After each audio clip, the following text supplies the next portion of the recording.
WhiskyJason here, whiskey from the viewpoint of an American over here in Germany, often reviewing rare and exotic whiskeys. Qualifies again for this. What I have here are two different bottles from the Scotch Universe. You've never heard of them? Well, they are an independent bottler based in Glasgow, but actually run by a guy here over in Germany. He calls himself the Whiskey Druid. He has Best Friends. He has the Scotch Universe. He used to have something called, I think, Best Drams, another independent bottling company. Michael Riek, big guy, 6'7", 6'8", great whiskey connoisseur. Been doing this now for 20, 30 years, I guess. It's really kind of cool what he's done. So what he has is there's been over 100 and almost 150 bottlings already from Scotch Universe, 146 to be exact at this time and point. And what I have here is I have one of the older bottlings from the year. This was bottled actually 2019. So 2006 distilled, 2019 here bottled. It's a 12-year-old blended Scotch malt. Blended malt Scotch. So they take Glenmorangie, teaspoon it, and ta-da, you have this. Now the interesting thing is there's all this information on the label that I'll talk about in a second. And this is about 65 euros for a 12-year-old teaspoon Glenmorangie in cask strength, 60.1%. That's kind of great. All right, so the whiskey-based number on that is going to be 130637. It was actually in a second fill bourbon hogshead. The perfect cask for longer maturation, I think. If this had been 18, mwah, it's very good at 12, but still. All right, so 65 euros, can't go wrong.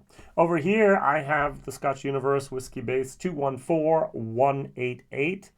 And this is 11 years old, and it actually has a first fill Bordeaux wine Barrique. I'm not sure if it's finished or if it's a full maturation. And we have 52.4% ABV. Now, this costs a little bit more, so we're talking about 90 euros here. And this was bottled in 2021. It's supposed to be Kleinlich. Now, how do I know that this is Glenmorangie? How do I know that this is Kleinlich? Well, now, if you have hundreds of barrels and you don't always have the right to name the name of the distillery on your bottles, what do? You create a unique method. Some people, for example, if you go up to, let's say, Secret Orkney. Okay, Scapa doesn't give up any casks, so it's a Highland Park. We just know that. All right, if we go over here to Burnside. All right, so Burnside, you can just take a look and see where that is. They're very close to it, and you know that it's probably going to be then, I think it's Glenfiddich. And there are certain names in the whiskey industry that are used to signify the distillery without naming the distillery. Now, the Whiskey Druid with Scotch Universe went for a whole different direction. Back then, in 2019, when this bottle was actually done, they put a nice little neck tag on there. So there's no information, there's no back label at all. And even on the front label, there is no mention of who actually put this bottle into circulation, which is against European regulations even back then. All right, so you need to have you need to have a European address in case there's problems with a recall or whatever. So they learned that. That's why this bottle from 2021 has the back label with that information. You could have put it on the front. It doesn't have to be on the back. There is still no law over in European Union that has to be a back label. All right, and so he actually said, okay, we're going to call each and every distillery with a special celestial from outer space a name. And so we have 136 degrees. We have 151 degrees. That's the months of age these whiskeys have. So then you have the U. Here it means unpeated. There is peated and there's HP. I think that's heavily peated. And then we have the 4, and then we have the 1. 4 is a type of cask that they're using. 4 means, I think, wine casks. I don't even think it's actually just specified that it's Bordeaux. 1 means a bourbon or hogshead. 2 means second fill. 1 means first fill. And then there's usually a date. In this case, 1843, the date the distillery was opened. What distillery from the Highlands was opened in 1843? Well, Glenmorangie. What distillery in the Highlands was opened in 1967? And there are a couple of other hints that were given over the years. We can assume that this is Kleinlich. And this is the first bottling from Kleinlich. This is also the first bottling from Kleinlich. That's why after that it's a .1.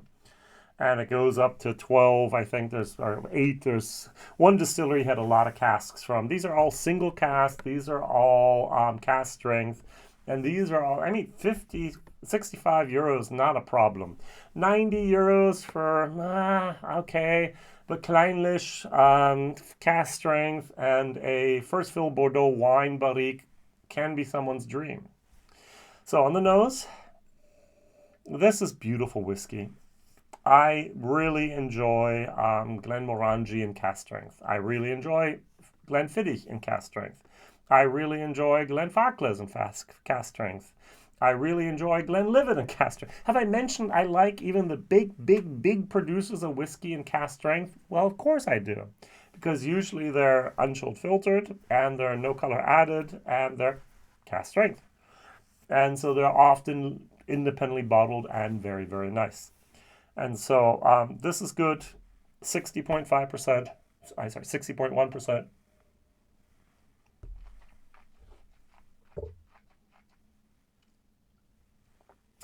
Absolutely drinkable at 60.1%, amazing.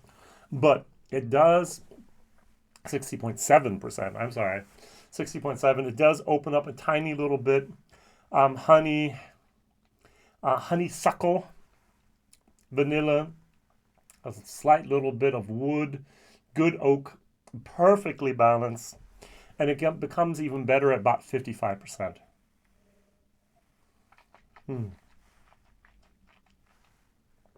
I could drink this in the evening. I could smell it, pour 2-3 CLs, just enjoy a film with this.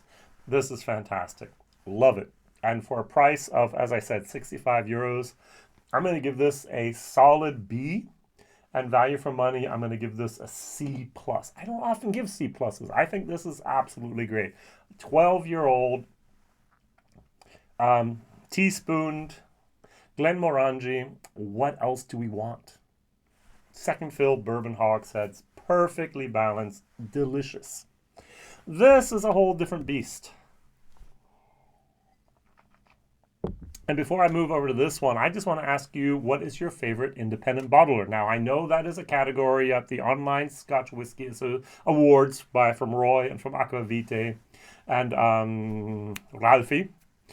The whiskey Bottish. Oh, wow. Bothy. He had to change his name from Ralphie.com into the Whiskey Bothy. And there are a lot of good independent bottlers out there for us in Europe. Gordon MacPhail, yay. Signature Vintage, yay. We in Germany I can name at least 1 dozen, if not 2 dozen people who are independent bottlers of whiskey over here, which means they bring out more than 5 bottles a year for the last 5 years on average of their products, of independently bottled and almost always Scotch. There's Irish independent bottlers as well. I have my own casks laying in Ireland. I'll bottle them together with a different independent bottler. It's just not that unusual. In Germany, we have independent bottlers as well. 16 states there, and now independent bottlers of German whiskey exclusively. Malt of Germany, exclusively also German whiskey here. Great stuff. Even in America, Lantern. I could even maybe suggest Bourbon Pursuit's independent bottler.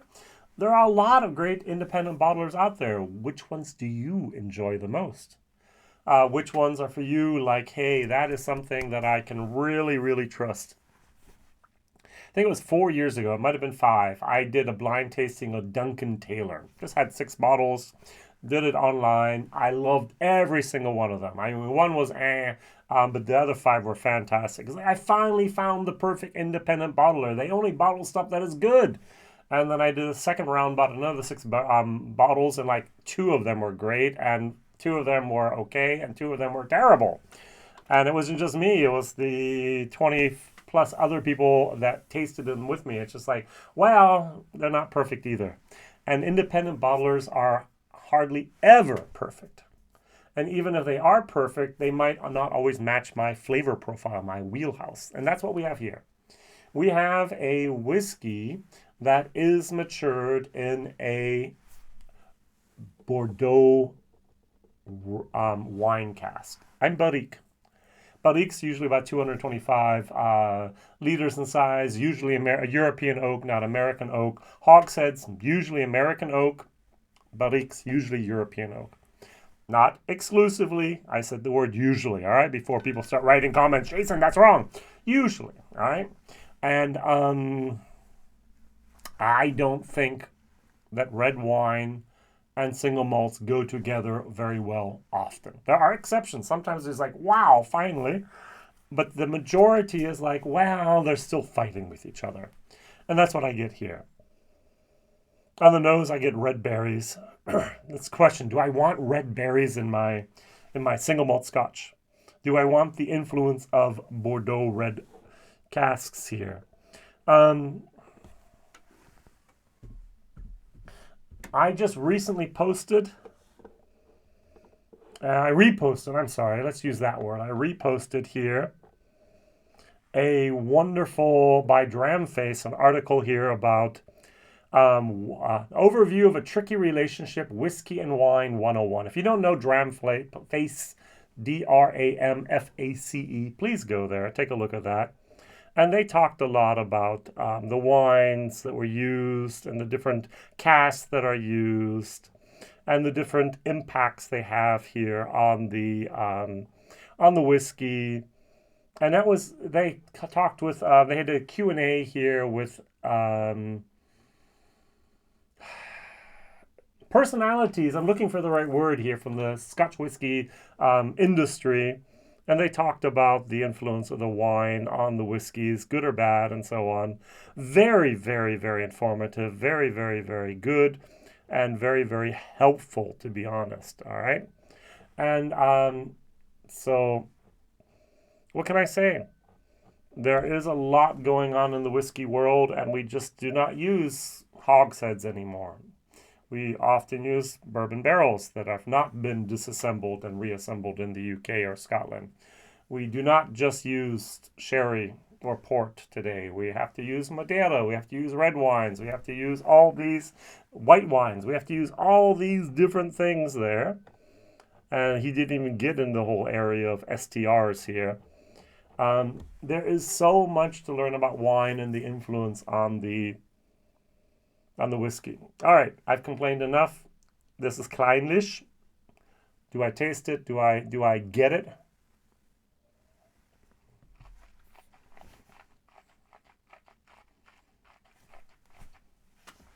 Definitely not. There is a light waxiness that I cannot refuse. I cannot deny, but there's sulfur, and that's my major problem with wine casks is. A bourbon cask, you had 60% alcohol in there. You send it over to Scotland, you do not need to do anything. That does not spoil. By port, often you have 23, 24%. It often does not spoil, unless it's hot in the summer. If you do in the winter months, great. Send them over, everything's okay. Wine, as soon as you empty out, the bacteria in that wine cask will start turning that ethanol, that the rest wine in the staves, into vinegar. And the casks turn sour very, very quickly. Weeks. And often we cannot get the barrels from France, from Portugal, from Spain, from Italy, from wherever, to Scotland within that time period that they don't tip. And so what you do, you put that sulfur candle in there. And so I get that sulfur here. That's the way things are in the industry often. Now you could take a refrigerated container, put them in there, and get them over there within 2 weeks, fill them.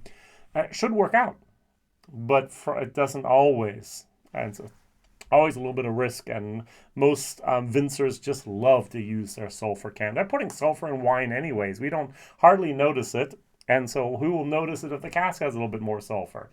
We whiskey drinkers will, and that's our problem there. I don't prefer this at all. This is a C minus whiskey in my book. It's just the wine is fighting with the single malt. Even with a little bit of water, actually the sulfur comes out a tiny little bit more with more water.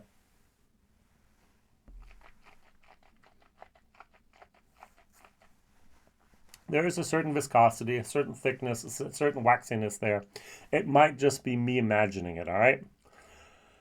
Value for money, as I said, 90 plus euros for this bottle, D. Taste, C minus. I can give it a D minus even. I would not buy this bottle.